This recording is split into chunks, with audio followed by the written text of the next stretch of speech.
Hi, I'm Gwyneth. Welcome to my channel. In today's video, I'm going to be showing you how I'm doing my makeup to play Muzzy in Thoroughly Modern Millie. My goal in this video is to teach you something new, even if you've already seen my other stage makeup tutorials. So far, most of the videos I have are product or company specific, where in the real world, if I'm doing my own makeup, I'm using a variety of things, so I wanted to show you my process. So far for this production, I've been using the Bobbi Brown Cream Stick. It's great for all skin types. The color I'm using is Cool Ivory 1.25, and it's awesome because I just twist it up and I put it directly on my face instead of sticking my fingers or a dirty sponge into a pot. You can blend this in with your fingers if they're clean. You can also use a clean sponge. Lately, I've been using the R&F brush, the makeup brush. I'm really liking that. Let me show that to you. It comes with a little case on it, so it's perfect for putting in your makeup kit and not worrying about other bacteria or eyeliner or something getting on it.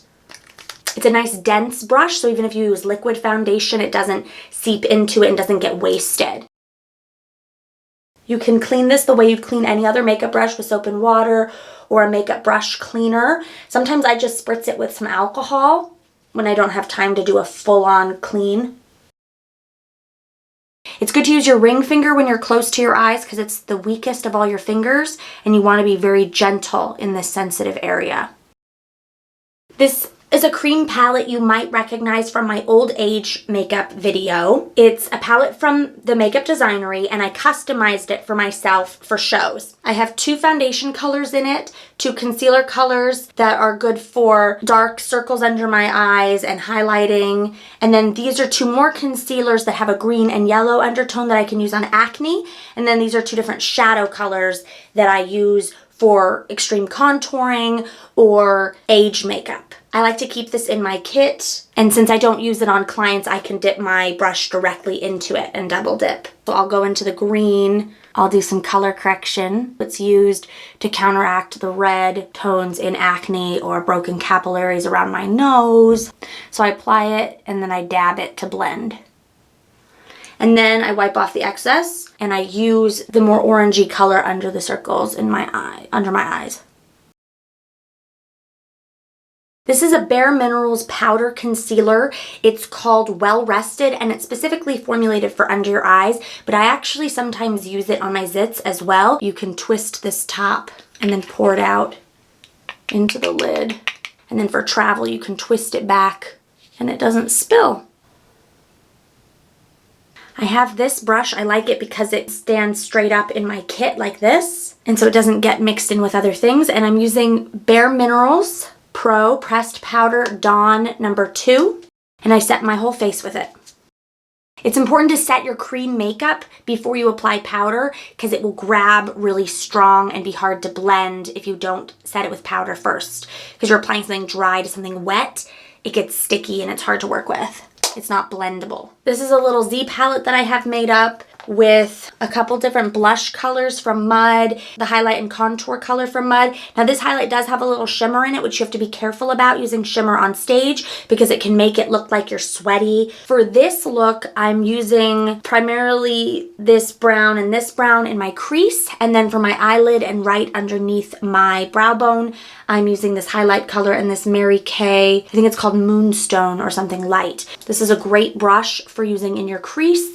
It's Makeup Designery 80S. There's a lot of brands out there that have makeup brushes with this shape. They're really great for getting right in that crease. Now, if I was in an opera or a ballet, I might do a very dramatic cut crease, which means there's like a sharp line of demarcation between the light and the dark here, but I'm okay with it just being blended.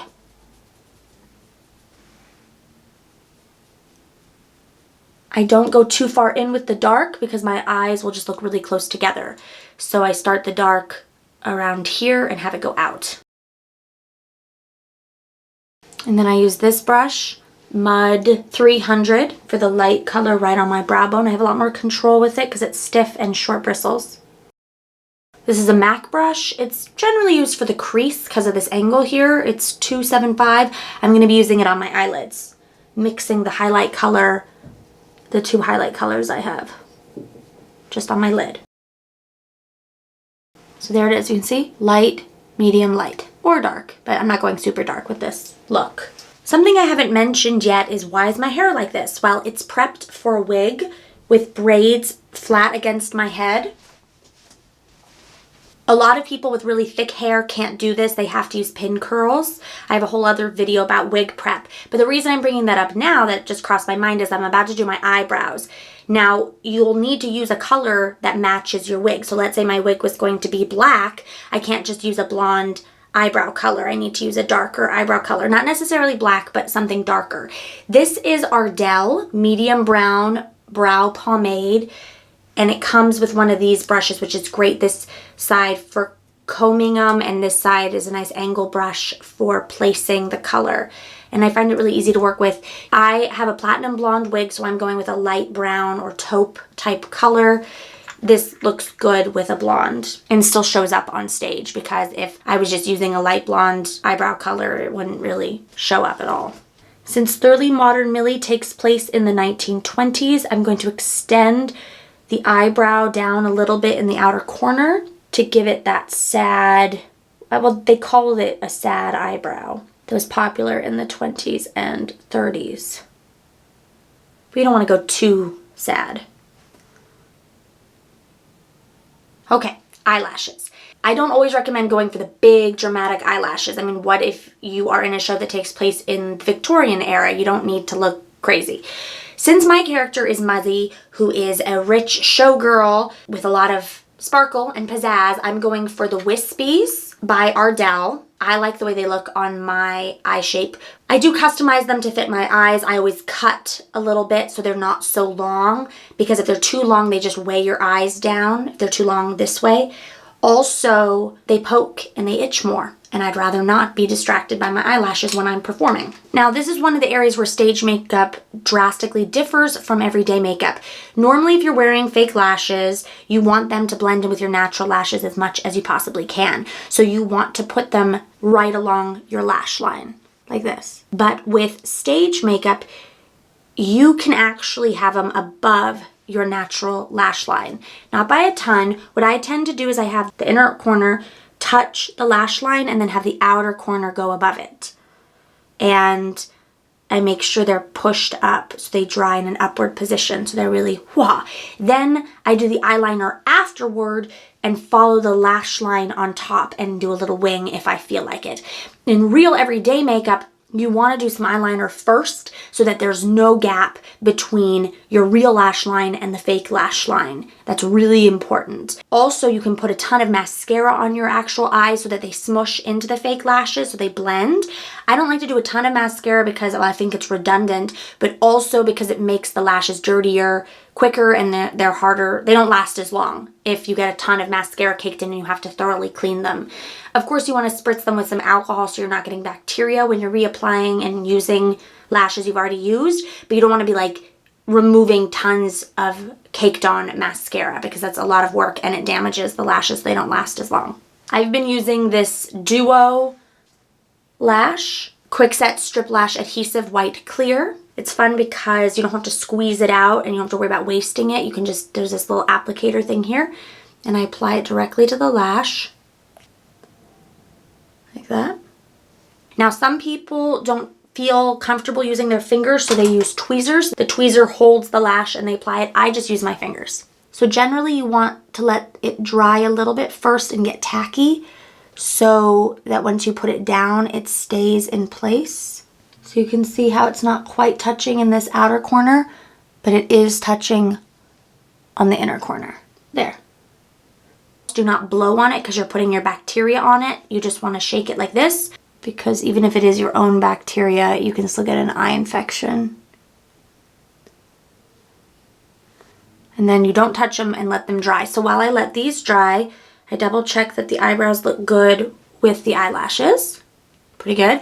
And then I start with my bottom eyeliner. I generally use a dark brown eyeliner, but since this character is a performer, I'm going with black eyeliner, and I'm doing it in a more theatrical way than I've shown you in the past. I'm using Tart in black, and it's a cream eyeliner you apply with a brush.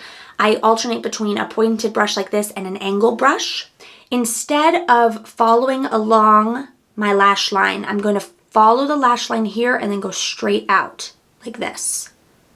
Instead of going up like this, I'm gonna go straight out like this, which makes your eyes look bigger. It gives the illusion that this section under my eye is actually part of the whites of my eyes. It'll make my eyes look bigger from far away. Now, some opera people like will go all the way down here, but I still try to follow my eyes to a certain extent.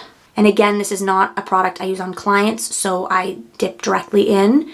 If I was sharing this with somebody else, I would use a palette knife to scoop out the product first. I never go in further than this. In fact, I try to have it end here and then just sort of fade out there. So here's an angle brush by MAC. It's 266. Now I might just blend this a little bit directly on top while it's still semi-wet. You can also dip it into some brown powder or gray powder and smudge this on top. But I like it to sort of blend outward. I don't want to see a sharp line of demarcation. It kind of just fades out. See how that just makes it look a little bit better. Then I step back and look in the mirror to see how symmetrical that looks. Okay, so do you see how we're doing the illusion that this skin here is actually part of the whites of my eyes? Now, if you want to go crazy, you can take a white eyeliner pencil and draw it in, and that's fine too. But see, far away, that doesn't look ridiculous at all. Okay, now that the eyelashes are dry, I'm going to go in and do eyeliner along the top of the lashes.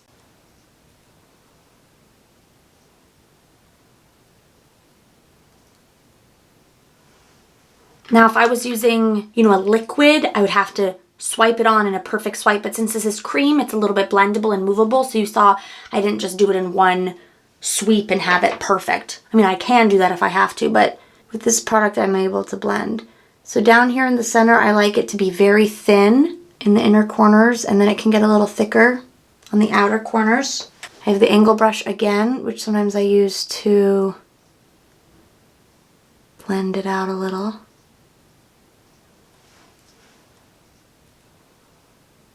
I do like to put some mascara on my bottom lashes and a little bit on my top, because you can see my blonde lashes on top of the fake lashes make the fake lashes look a little more gray, less black. This is from Benefit. They're real. They're real. I'm just doing a light coat on my actual lashes. Sure, some is getting into the fake lashes, but not very much. If I don't feel like my fake lashes are looking thick enough, then yes, I will put mascara into my fake lashes, but these are pretty big, so they don't need it as much. Q-tips. It's always good to have some Q-tips in your kit. This is why. Because mascara on the bottom likes to make a mess. And it's just good if you ever mess up with anything and you want to fix it. So these you can get in the travel section at CVS or Target or wherever. Now, I have been in a show where I took liquid liner and I drew little lines down here to emulate eyelashes. I technically could do that for this show, but I thought it was a little more cartoony than I needed to be. If you're having an especially sleepy day, now would be the time to take some concealer and stick it down in here. Brightens it up. In my other videos, I did the cheek contouring with cream, and that's actually pretty tricky. That's hard for a lot of people. You can also apply brown powder, like a bronzer without shimmer, as a contour. I like these flat brushes. It wraps around my natural cheekbone for me, so I don't have to really find it on my own by using a diagram or something. It just sort of finds it. So I've been using this for my blush, but then I'll even go in, I'll use the edge of it with the brown, just this corner here. Not the whole thing, just the corner. And I'll go there. You can also designate a separate brush. You don't have to use the same brush. You can have a small brush that you use for contouring and a separate one that you use for your blush. And then I kind of blend it. Smudge, smudge, smudge. So it's less of a stripe. I have a pretty strong jawline, but if you feel like you need a little contouring down here, take the brown bronzer. There's a lot of powder contour kits out there now. Just make sure it doesn't have shimmer, because again, that will make you look sweaty or shiny in a weird way. Or it's just not time period appropriate. So now that the contouring is done, I have a pinkier blush, like more bubblegum pink, which I'm almost out of. And then I have more natural or goldish undertone blush. For this production, I'm using this one because I'm platinum blonde and I'm wearing purple a lot. So having a cooler tone pink is better. So I go along my cheekbones, but you can also smile and get a little bit rosier here. You don't want to have a big pink circle in the apples of your cheeks, but you know, a little warmth right there. I mean, when you put foundation on, you pretty much wipe out all the warmth of your skin, so you want to reapply it. You want to add warmth back in. Okay, on to the lips. I have been loving this Superstay 24-Hour Color by Maybelline. Some people don't like it because it is hard to work with. Once it dries, it doesn't budge. So you can't go back in and fix it very easily. It takes a lot of practice. Also, some people feel like it makes their lips kind of dry and it peels, but I find it's more of a problem when you put too many layers on. You put this side on first, let it dry, and then you apply this side, which is kind of like a chapstick that makes it a little shiny. No matter what I do, my lips are never perfectly symmetrical, but I do the best I can. Since this is a 1920s show, I like to add a little bit of a pointy Cupid's bow, and it's okay if the lips are not as wide, but they're nice and tall. So once you get it where you like it, you don't touch it, let it dry, and then you go back in with the gloss. I didn't explain why I love this stuff so much. The reason it's amazing is it doesn't come off at all, and I don't want to stress about it. And I spend forever trying to get my lip shape just right, and I'm hardly ever happy with it, to be honest. But if I get it to a decent place and then it comes off, it's really annoying. So this, you spend a bunch of time, you get it just right, and then it doesn't budge. Now, if I'm drinking a lot of water or eating, the inside will start to peel off a little bit, and it'll be like little flakes, but it's not that big of a deal. You can reapply. But like I said earlier, if you make it too thick, you definitely have that flaky issue more. Now, you can use a lip liner first, but they don't recommend it. Because it doesn't adhere to your skin directly if you have a lip liner in between your skin and this, and so they don't guarantee its longevity if you use a lip liner first. But if you'd rather use a lip liner and then put this on in the line you've drawn, then that's good too. You can see I made a very pointy top, and I overdrew my lip a little bit at the bottom here just to make it more 1920s. So now that that's dry, I open this side.